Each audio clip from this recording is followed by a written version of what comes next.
Hi, everyone. Welcome to episode 6 of the Daughter Dearest Podcast. I am Simone Canego. And I'm Olivia Canego. And today we have a special guest. I'm Emma Canego. And today we are going to be talking about what it's like growing up in a big family.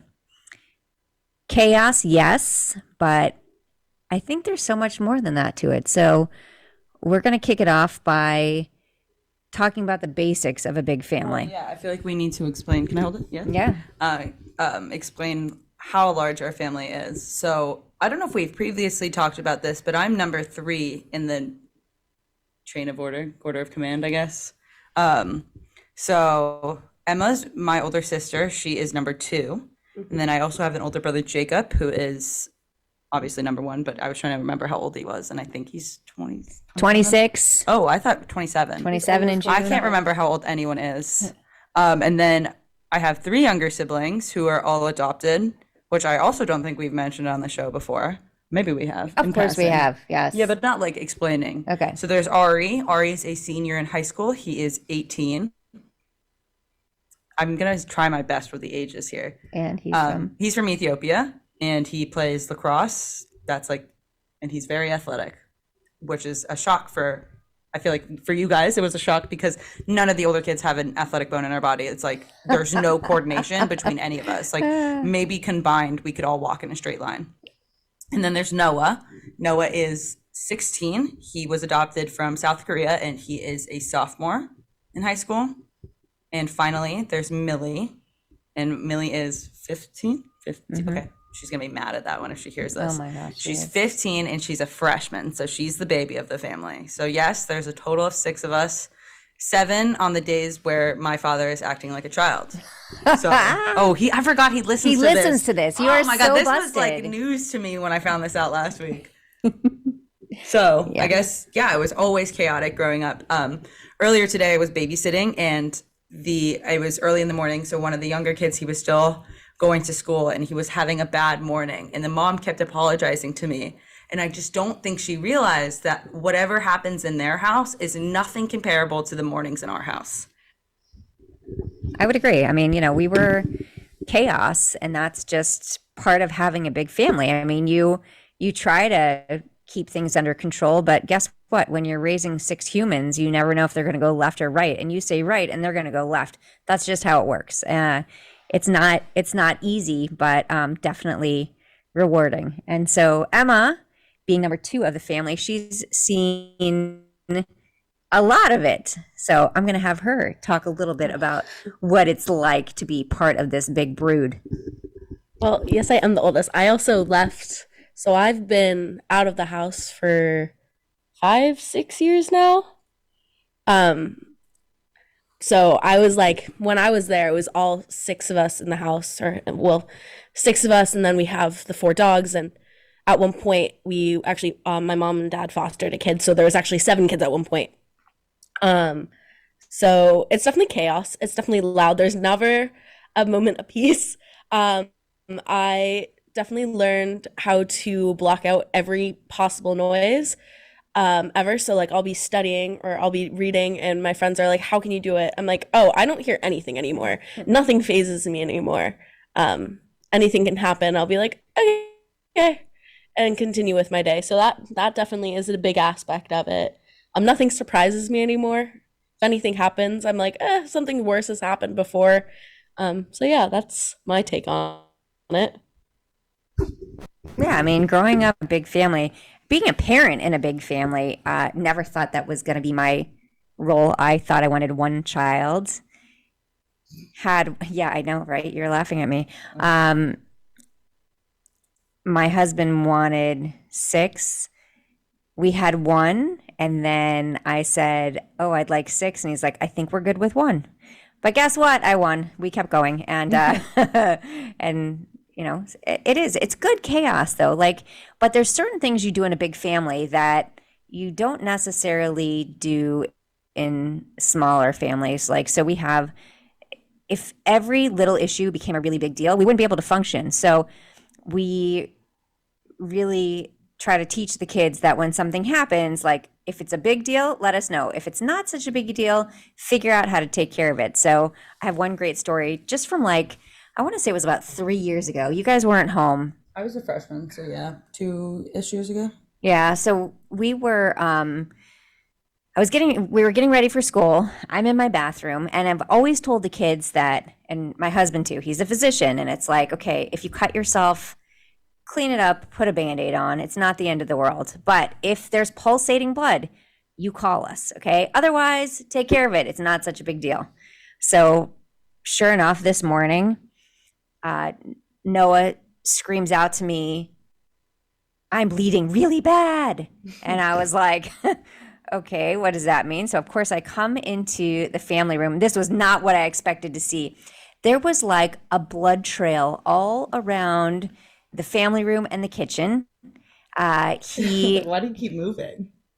Well, because I'm sure it hurt. So he was jumping up and down, and then it was spraying like psh, psh, psh. So he literally, I ended up having to throw away the carpet. It was this wool carpet, and I couldn't get the blood out of it.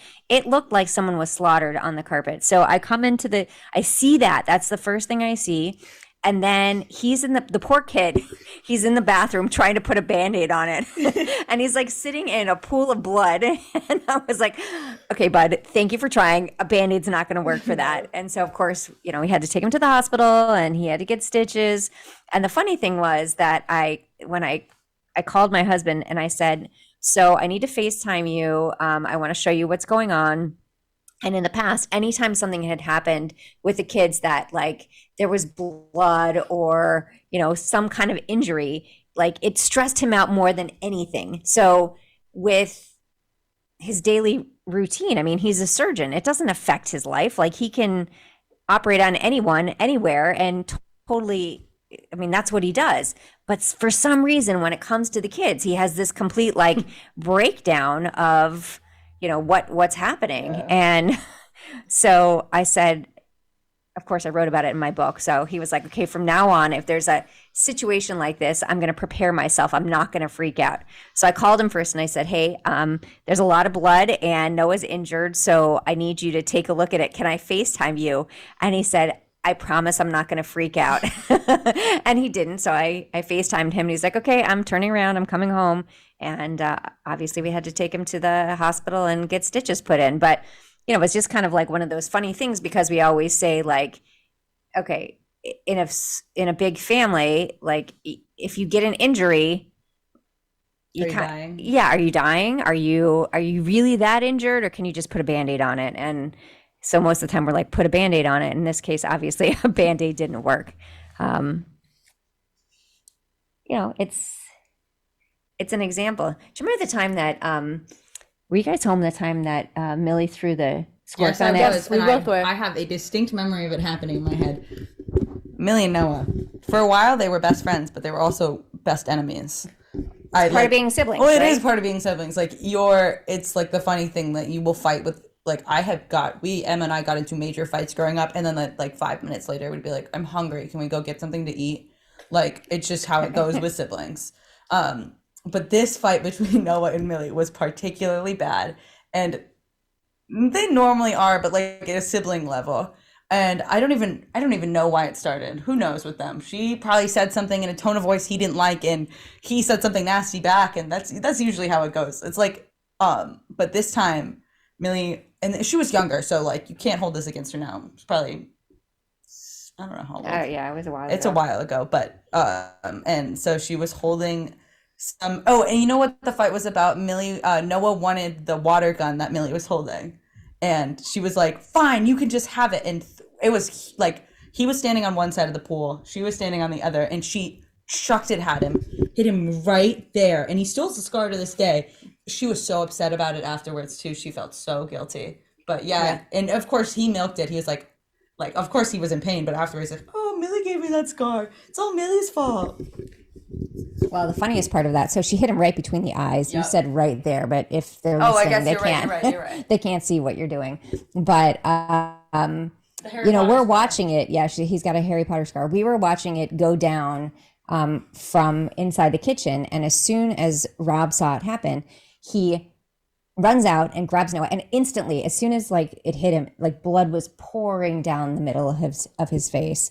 And as soon as it happened, so he brings him in and he lays him down on the table, and obviously was screaming hysterically, and Rob is freaking out like, he's literally he's a head surgeon. Yeah, he's a brain surgeon. Like, okay, so this guy's got a little trauma to his forehead, and he couldn't get over it. He was like, oh my God, this is bad. This is really, really bad. And I was like, okay, right now you're scaring the shit out of your child. Can you take a breath and just like let it go? And it's kind of similar to the time where I've had when I was a kid. I decided it was a genius idea to make a pillow slide. And I think the only people home were my older brother and my dad. I don't know where Liv was. I was and you were at Pilates. Yeah. So I'm like, this is... You weren't alive yet? No. Oh, that's crazy. Anyways, so I'm like, this is a genius idea. I'm going to make a pillow slide. This looks so fun. So I made the slide. Little did I didn't really think about it, that the end of the slide was the corner of the TV stand. So I went down head first and made direct contact with the TV stand. So I split my head open, as one would expect. So I end up I'm not freaking out about it. I just walk out. I try to find my dad. I remember like trails of blood following me. And I finally find my dad. And the first thing he does is he puts a Band-Aid on it after freaking out and calling my mom. He just puts a Band-Aid on it. And I'm like, okay, this is fine. There's nothing about it. I think I actually made my older brother pass out when I showed him, like, look at my Band-Aid. And of course it was like a cracked skull. But so it's not the first time he's freaked out at a head wound when I was having, but he really, so that was like one of his first freakouts, but that one we're being so mean to I know, today. no, it's not pick on Dad Day, but it's just like showing like a big family, all that chaos that happens. Yeah. But yeah, he called me. He's like, you have to come home. You have to come home. I'm like, I'm going to Pilates. What happened? And he's like, oh my God, there's so much blood there. And, granted, the way a head injury bleeds, I mean, her nightgown was like covered in blood. But by the time I got home, like she had a Band-Aid on it and she was like, fine. She did have to get stitches. So I won't say she was fine. She did have to get stitches, but he was like traumatized by it. But he's better now because he takes a breath before something, we're like, something happened with one of the kids. He can take a breath and he can work it out. But it's crazy because when it comes to his patients, obviously that's never an issue. That's just what he does. But I think it shows like how much he cares about the kids, like that it's like no matter what, that kind of feeling about your children, that it freaks you out, that you can't fix it in that moment. So that's like one of the crazy things that happens in a big family. Yeah. I think just everything crazy happens. Dinner table chaos. So we've mentioned how much everyone loves to talk about themselves before on this podcast. Oh, yeah. Everyone loves to talk about themselves. Let's be real. Imagine 7 people, because Ari is very quiet and he honestly doesn't like to talk. He's a big listener. 7 people that all want to talk and get their input into one conversation. It is absolute chaos. Like, the conversations don't even make sense most of the time, or like it's one of us being like, Millie, you don't even know anything. You're only like, what, 8? Like, I feel like I use that all the time when Millie tries to say something at the dinner table. Jacob does it too. Or then like Noah will have some random input and we're like, Noah, where did you even get that idea from? Like, are you like, he's on Mars and we're on Jupiter. Like, what is going on? But it's definitely like the most chaotic thing ever.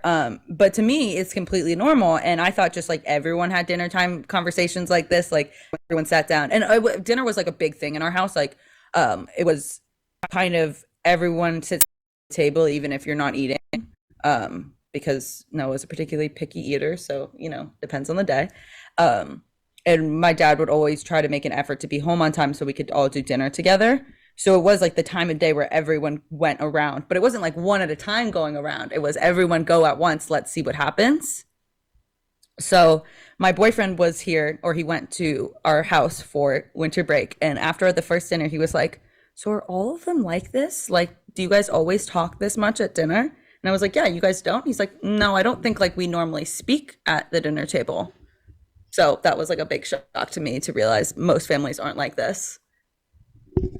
Yeah, I mean, dinner time is that's the time where you get to like debrief about our entire day. And yes, it's crazy, but I don't know. It's a lot of fun. I think you guys are used to it, though. I love it. I don't like eating dinner alone. Like I can't do it because of how chaotic the dinner table were growing up. I think like eating alone for me is like weird. I'm like, who am I going to talk to? Not to myself, maybe to myself, but who knows? Yeah, I mean, I don't know. Like, I mean, for you, do you feel like you like eating alone now, or do you feel like you like to have people around you? I think it really just depends on my mood. I am more of an introvert, so sometimes dinner was a lot for me. But I did like it a lot of the time. There was also many side conversations I'd be a part of, especially like with Millie. We would just be talking about what you guys were talking about. Or Or they'd be talking bad about us. yeah, yeah, we would. So I think it just depends on my mood of the day, whether or not. But I do like, especially if I like go out to dinner. I don't like going out to dinner alone. I do like company then because I don't know. I think it's a time of day to like talk to people and just see how you are and catch up. So. But going off the dinner thing, I cook a lot, and I cook a lot when I'm home too. I don't know how to cook dinner for like less than 4 people. Every time I cook, well, here I'm kind of stingy on groceries, so I really make it last.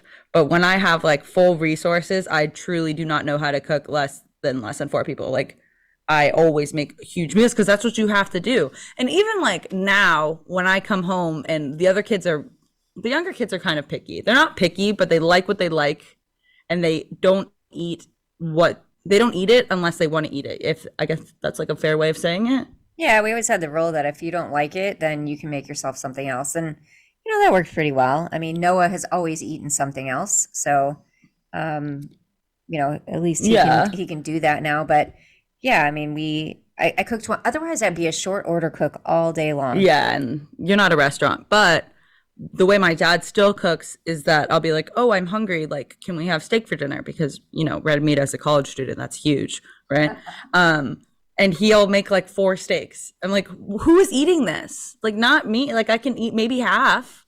Like, yeah, it's true. I mean, I think that's how I learned how to, well, not learned how to cook, but that most of my years cooking were for 8 people. And so now it's like, oh, I only have to cook for the 5 of us. But really only the 4 of you. And yeah, really only the 4 of us, Maybe because 3. Noah doesn't really eat what I cook. And so it's like, is it even worth cooking? Which is so ridiculous because that's still bigger than most families, right? Like, so obviously I still do cook, but it's funny how like that's my whole attitude. I was like, how am I going to be able to scale back what I do? Like every meal, it would be 2 packages of meat and 2 packages of pasta when I made pasta. And, now it's kind of like, oh, I don't know how to cook for a smaller group of people. Yeah, I realized that you don't even need to use a whole box of pasta when you're cooking for less than 8 people. You can use like half a box. Yeah, I know. That was like mind-blowing. Revelation, right? Like that you don't need to have a whole box of pasta for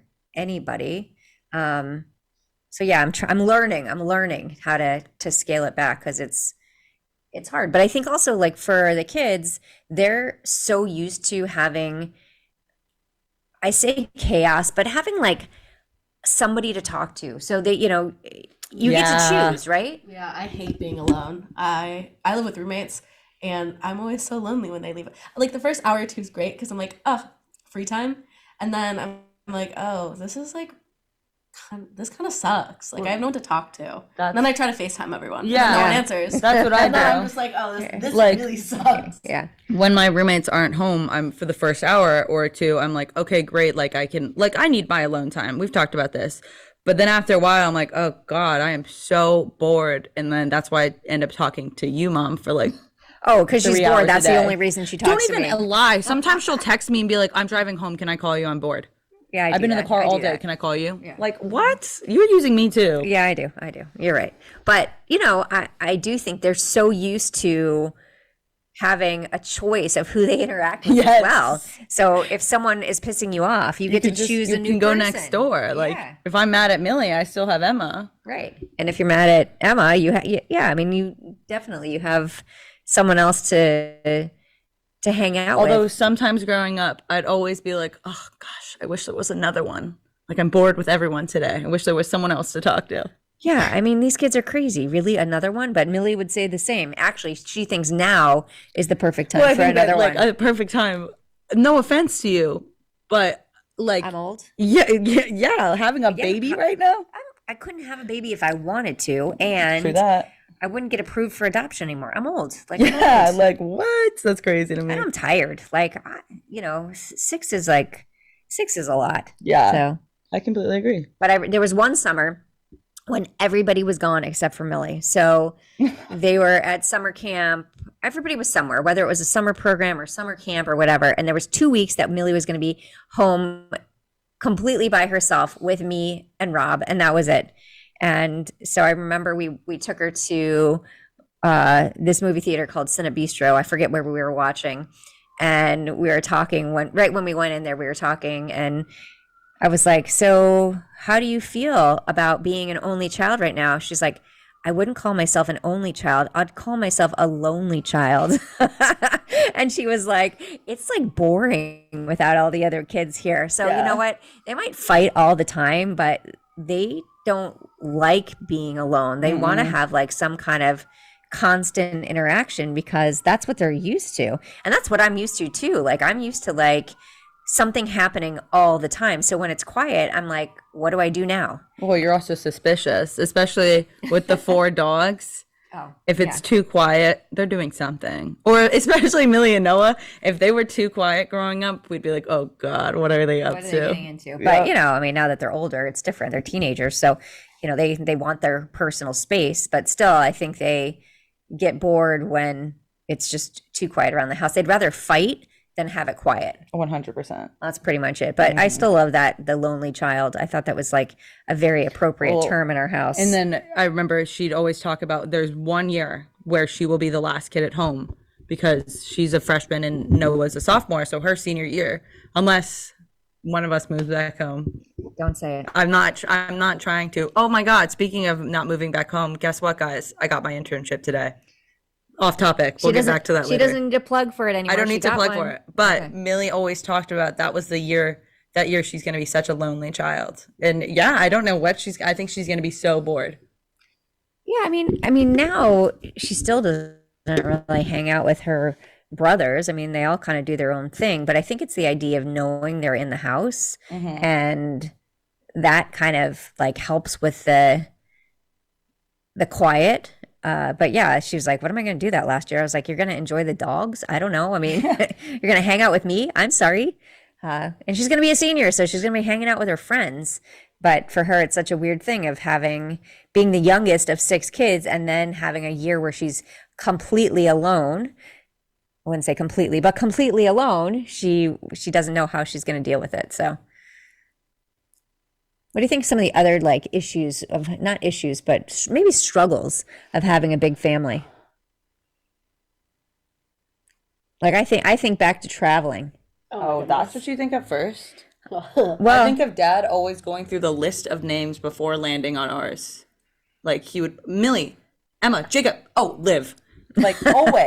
Yeah. Well, even for me when I was a kid, and I have one sister, her name is Michelle, and my mom would always call me Mish Simone. Mish Simone. I'm like, there's only 2 of us. It's not that complicated. She's Michelle, I'm Simone, but she would say Mish Simone every time. So that's kind of what I thought my name was for a long time. But yeah, I mean, I think I'm pretty good with that though. I think that there's not too many times if I'm like going to get angry about something, I know your name. No, Dad always messes it up. He always calls me something else first. You feel like that? That dad always, yeah, it's a list. Like Really? he goes through it. It's a list before that he goes lands through on you. each time. And I'm like, one time I got Ari. I'm like, am I Ari? Like not even Am I no? close. Like, come on, guys. I think we are picking on Rob today. But he was very nice. I called him earlier today, and he was just ecstatic that I got my internship offer. So I can't be too mean to him. He's the Okay, best. let's let her tell her little story about her internship so we can move I on. don't tell it yet though because Why? I haven't officially signed yet. Okay, so fine. She'll tell it on the next episode. Yeah. But But other things I think of for getting back to travel with the big family. Boy, I remember one time we went to California, probably for San Diego, and we went to In-N-Out or maybe Jack in the Box. And I remember saying to Dad, "Wow, this is the cheapest eating out for all of us has ever been." And it was still like $50, so it's like not cheap. But it was mind blowing to me that people like don't spend whatever amount that we spend at dinner with our 8 kids or 8 people. Yeah, I mean, travel, first of all, travel is expensive, but also just being able to find places that can accommodate all us. I mean, obviously in the US, you can get rooms that you can sleep 4 people in. And so, we could get 2 rooms for the 8 of us and that would work out fine. But we've traveled to Europe a few times and it's really tough to accommodate 8 people anywhere. And not to mention the cars. Well, that, and not to mention that Rob is 6'5", Jacob's 6'2". I'm not like 6 foot, I'm like 5'10", but still taller than most European people. When we travel abroad, Dad is always the tallest person in the room. Yeah, you can always find him. It's good. Even if the room could fit 4 people or the car was made for 8, it's not made for our 8. Yeah, I mean we're not a small bunch. We're always in a van. We're always in one of those like pickup vans. Do you remember Italy? Vaguely. So we rented. Was everybody on that trip? We rented We went to Cinque Terre. We rented a van, and the only van that they had that would accommodate 8 people was manual transmission. God. Hello, stick shift. I mean, that's how I learned how to drive, but a van full of like 8 heavy kids. It was 8 heavy people. Oh, that van, it was ridiculous. It was like you'd have to floor it and it could barely chug to get up a hill.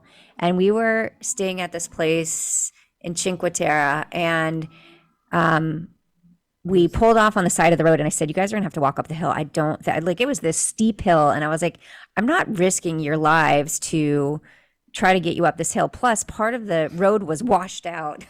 It was so stressful. So I drive up by myself and, I'm flooring it to try to keep it in gear and everybody is walking up behind me. And okay, I didn't fall in the hole on the side of the mountain, but I get up there. It's got this most amazing view, but he's like, okay, go back the car in to that spot over there. I was like, I'm done. I said to the guy, here, you take it. You back it in, please. There's no way I can do that. I was like so scared I was going to fall over the side of the mountain. But it's always tough, like when we travel places, to be able to get cars to accommodate us. When we went to Croatia, we had 2 cars. Yeah. And that's typically how it is, even if it's going out to eat. Now, back in the day, we used to have the minivan, RIP. You guys know that story. But now, even when going out to eat, it's 2 cars and typically renting cars. Because there's not really a lot of companies that make 8-seaters that aren't minivans, and minivans are not fun to drive. I don't mind a minivan. I mind a van. I mean, what I drove in Italy was like a full-size van that was manual transmission, and that was tough. I was like, "Whew, I don't ever want to do this again." But I'm sure I will because that's what I do. I'm the driver. Yeah. Rob is he's good at the GPS. He tells me where to go, and I drive. It took us like, I want to say 20 years of marriage to realize that. Yeah. I used to be the navigator and I couldn't read a map. So I'm not exactly sure what I was doing. Like this was before GPS. I remember one time we were driving, he's like, just look at the map and tell me where to go. I'm like, I am looking at it. He's like, can you turn it right side up? Because right now you have it upside down. And I was like, okay, let's just pull over. I could not do it. I don't think I could use a map and figure it out. Like, I don't think I could. Are you a big GPS person?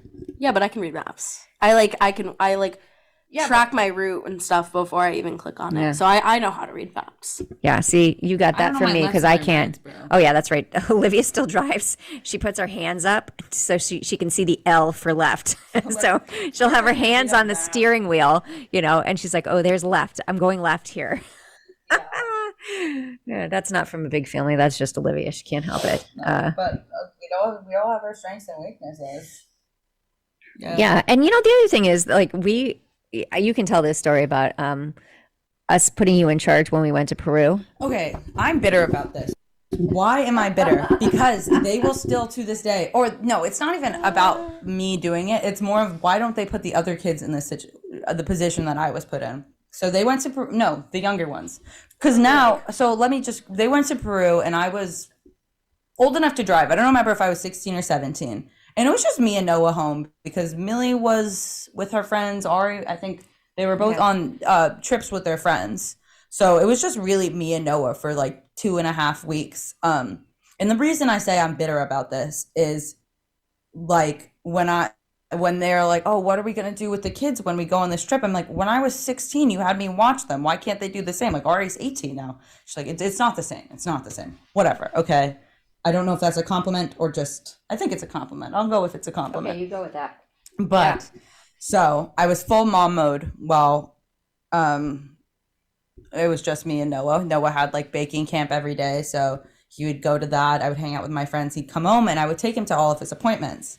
So during this time, we both had dentist appointments, and Noah, he doesn't like his teeth being brushed. Actually, Noah and I both have really bad teeth, but his is because he doesn't take care of his, and mine is, I don't know why. All of my like teeth are bad. So we are both at the dentist getting our teeth cleaned, and I go first, and then Noah's put in the chair next to me. And then all of a sudden he's complaining. He doesn't want to do it.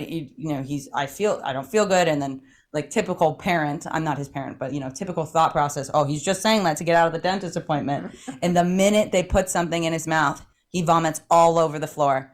And I was so embarrassed. They finished mine at this point. I was so embarrassed. I was like, it's okay. We'll just go. And like when my mom can reschedule it. And I quite literally blocked this out of my memory.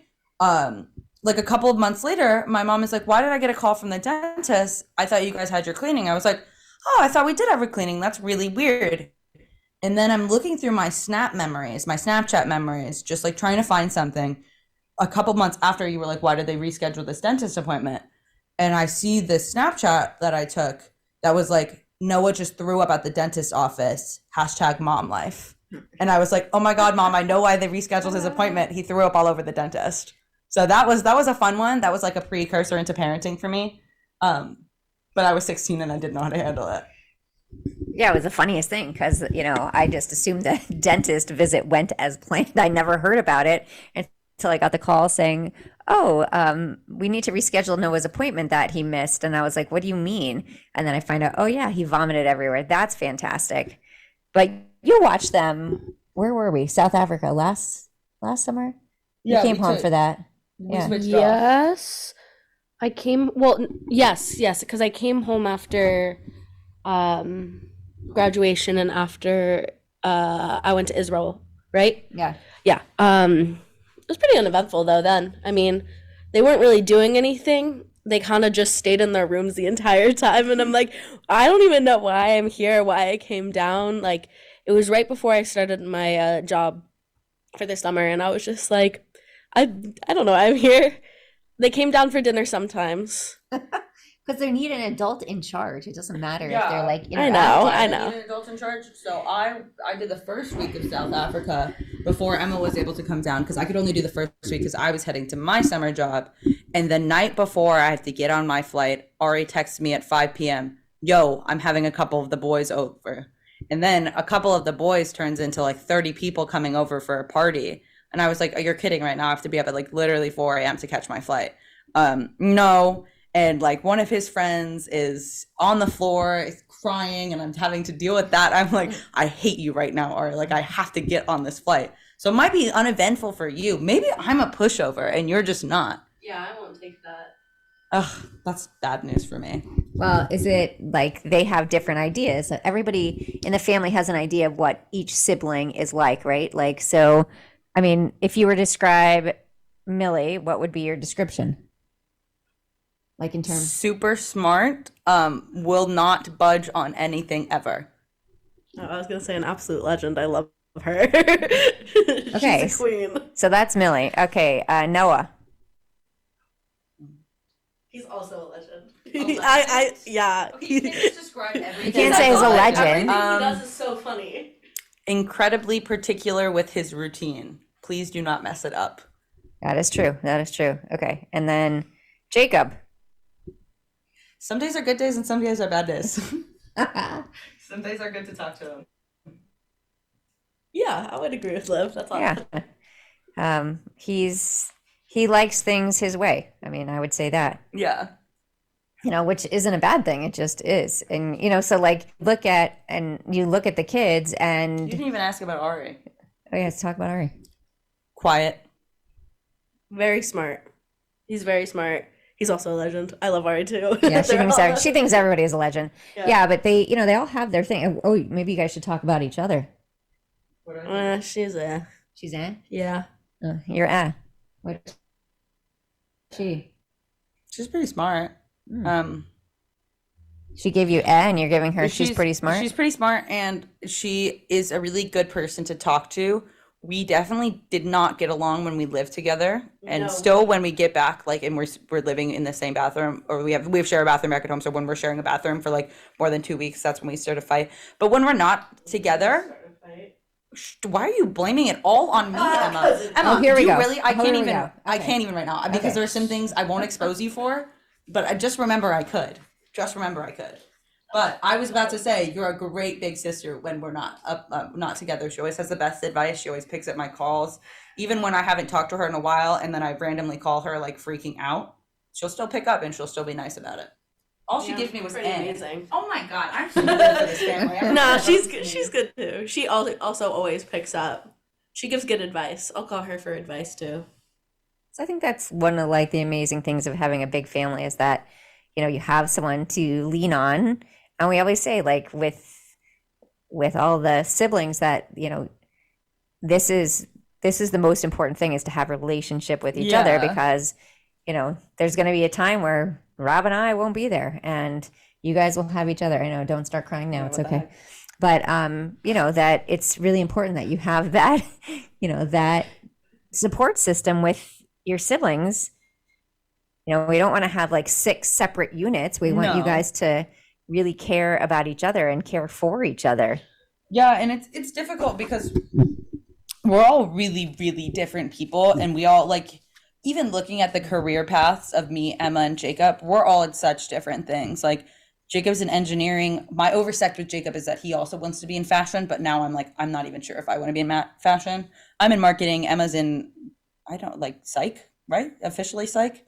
But like Emma's always been the science kid and I've never been the science kid. But even just like surface level like that, like we're all so different, but like the thing that unites us, and I think that that's so cool about having siblings is that if we met on the street, we might not be best friends, but because we lived in the same house growing up, we are best friends. I love that. And I think that, we're an interesting bunch. When we go out to dinner, People stare. people stare, people are Because confused. It's not like Well, we're a not big as family in like I want to say the Duggars. I was like the Duggars, like they all look, you see them and they're all like, oh, they're all related. There's a lot of them, but like when they see us, they're trying to figure out who is who, and especially if Rob's not there or my dad's not there, they're like, oh, is she a cougar and is she dating Jacob? Yeah. Like that's happened. Like I'm not even making that up. That's literally happened before. So we get not just looks because we're a big big family, but it's also because it's a mixed family and they're trying to figure out who belongs to who, essentially. Yeah, actually, I'm going to tell that one quick story because that was really funny. So we were traveling. Were we in Montana at the time? No, it was the Texas or like road trip out west, not the Montana one. Okay, so we stopped at a place to go trail riding, and the night before we had gone out to dinner, and was it just Jacob and I, I think it's just Jacob and I were Yeah. at dinner, and I ordered some wine, and they're like, does your husband want any? And he's like, oh my God, gross. She is my mother. And then the next day it continued. So we went trail riding, and we get all the other kids on first, and then they say to Jacob, oh, I'm going to get your wife on the horse before I get you on. He's like, oh my gosh, she is my mother. He's like, what is wrong with these people? I was like, I'm going to take it that I look young. Okay, thank you. That's a good way He of was saying like it. He was appalled. he was disgusted. The poor kid, he was like 20 or something like that. It was not a good situation. He was like so upset about it. But yeah, we get a lot of those, interesting looks when we go out to dinner or when we travel, and it's okay. Like I'd rather people like ask us the question, versus just But ask it in a nice way. Like, because we've gotten some rude questions. Yeah, but I think in general, Did you steal them? people are just curious. People Yes. want, to understand like, I once had someone, I was at the gas station and I had all of the kids with me and well, not all of them. I don't think Jacob was there. And of course, I'm not going to leave him in the car when I go inside the gas station to pay or whatever. This is like years ago. And so I'm getting everybody out of the van just to go inside. And a woman said to me, "Are you the babysitter?" And I wanted to say, "No, I just sleep around a lot." But I was like, "No, these are all my kids." That would have been really funny. I know, but like, I wasn't like in the moment. I was kind of like, "Really? Am I the babysitter?" I was like, "No, they're all mine." And she was like, "Oh, okay, that's interesting. Very interesting." But, did you guys get questions? Yeah. If I did, I blocked them out. I don't know. I can't be hot, to be honest. I think it's different for you, Emma, though, because Emma went to a different school than the younger three and I did. So at my school that I graduated from, all of the kids are graduating in the same, and that's what I kind of want to talk about earlier about like sibling reputations at school. So I always say that I built the best reputation for the Canego family at the high school we graduated from, and that they're knocking it down. Okay, yeah, of course I said that. Have you met me? I'm egotistical. But all of the siblings, they'll just, even if they like, because obviously the younger kids don't look like me, but even if oh, you're another Canega, and Millie has hated that. Yeah. She has hated that. She's been like, I have to live in their shadow. Even I was like, Millie, it's fine. Like I was a good student. They'll think you're a good student. She's like, yeah, but you forgot about Ari and Noah. Like they're gonna ruin everything. I was like, it's okay. Like they'll remember me the most. I'm the most notable. But yeah, I think we got a lot more questions, especially from like, I would say parents and students being like, why are you all going home together? Oh, do you guys live near each other? Oh, like how do you guys know each other? Oh, who is that? Like in reference to you. And then all of the time it was like, these are my siblings. Yes, that's my mom. Yes, we are mixed family. Yes, they're adopted. But I mean, those questions are fine. I just think people tend to be not so nice about the questions they ask. Yeah, I mean, sometimes. I mean, it's not so nice. It's like rude phrasing, and they don't mean it with mean intent, but it comes off as I think a lot of people don't know how to ask questions. I mean, we've talked about this before. It's just whatever comes to their brain comes out of their mouth, and you're like, really? That's how you're going to say it? But I've had plenty of people ask me weird questions or be confused by it, and that's okay. If you want to ask me. Yeah, be nice about it. I'm happy to share my story. And at the school, I think like what was really interesting is that I think after I wrote the book and a lot of people read about our family, then they kind of understood it more. It wasn't so like, well, I have all these questions and I can never ask them. Then it was kind of out there. And I think that was, I had a couple of teachers say to me, I wish I would have known this before I taught your child. I didn't know their situations. I didn't understand that at all. And so this really opened my eyes, and it will make me look at things differently when other kids come through my classroom that might have a different life experience. So I think that was a really helpful thing. But it wasn't always that way. We had lots of questions, lots of stories. And, I look at it from the perspective of a parent, and you guys are, you have a different perspective because of being with the kids. Right? I mean, yeah. I will say I've had people not believe me when I remember one time I was at summer camp and I had it was my second summer camp, but my first year I was at a different camp and I had like almost the worst experience ever. So I was like, I don't know if I want to go back, but I went to a new place. But I brought with me like a picture album of like everyone and all my siblings, and I was like flipping through it, and someone's like, who are them? I'm like, they're my siblings. And they're like, no, they're not. And I'm like, okay, do you know more about me? I think I know the most. I barely know you, so you can't say anything. So I've had that. Yeah, it's interesting to see how people react to our family. And yes, we are a big family. We are chaotic. We are, even now, when we went to Brazil, it was, humorous. Like there are times where it's like, and they're always like, we're chaotic and we're also cutthroat. That's another thing. Yeah. No one could be, it's honestly prepared me for like real life or any interaction, because no one can be as mean to me as my siblings have been. And I know like all their intents in the end that they love me, so like, but like no one can be as mean to me as my siblings, and in a way that's like very helpful, because I'm like, someone's already said this to me before. This has already happened to me. It's okay. Yeah. And I definitely see that. So like they can be so cruel to each other, and 2 seconds later they're hanging out. So, you know, I know deep down they love each other, but boy, like they are the harshest critics to each other. Like, you know, whether it's about their clothes or what they look like in the moment or whatever, they're like brutal, you know, and it's always interesting. And there's never a dull moment when it comes to photos. If anybody falls asleep anywhere, there's a photo of it. If they, I thought you were talking about group photos. Getting everyone to smile is really difficult. Yeah, I mean, I don't know what it is about group photos, but whatever. Like we've gotten a few, we'll take those.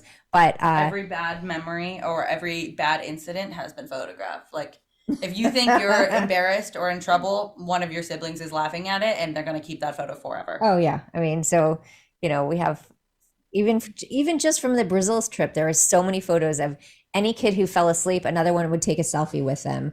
If, you know, on the plane, if you fall asleep and your mouth is wide open, they're going to try to put something in there and photograph it. It just makes it funny though. It is funny. I mean, again, it's amazing having a big family. It's very different than, you know, having a small family. Like it is nonstop chaos, but it's so much fun and it's so worth it. And okay, anything you want to leave with today? I don't think I'll have 6 kids. But honestly, it's not because I don't want 6 kids. It's because A, who in their right mind would? B, I don't think I will like make enough money to support 6 kids. And I live a certain lifestyle and I don't want to give that up. Let's be real. Oh, I'm bougie. yeah, we know she's bougie. She's bougie. And you? Something to leave people with about having a big family. Yeah, I would say what I said before. It's amazing because I know I have such a great support system. Sometimes, yeah, I know they'll make me cry. That's okay, because in the end of the day, they are there for me, and I know I have multiple people that I can just call up, and they're there for me, and they'll come see me, or they'll fly up or fly down, and it's great. And my last thing I will leave you guys with is, you know, you don't necessarily plan these things out. Like, how is it going to be having a big family? How are they going to react to it? How are they going to adjust to it? But I just can't imagine it any other way. And I really think that it has been a big benefit for all of the kids. Yes, it is chaos. Yes, it is a struggle. Yeah, there's all these, but the positive is that they do have this immense support group. They've had all of these amazing life experiences that will prepare them for the world, whether it is, you know, someone trying to take photos of you while you're asleep and stuffing something in your mouth. But they always will be there for each other in the end. And I'm really thankful to have the family that I have. Same. So thank you so much for joining us today on this unique episode of the Daughter Dearest Podcast, and we can't wait to see you next time. Thanks for being here. Bye, guys. Thank you. Bye, thank you.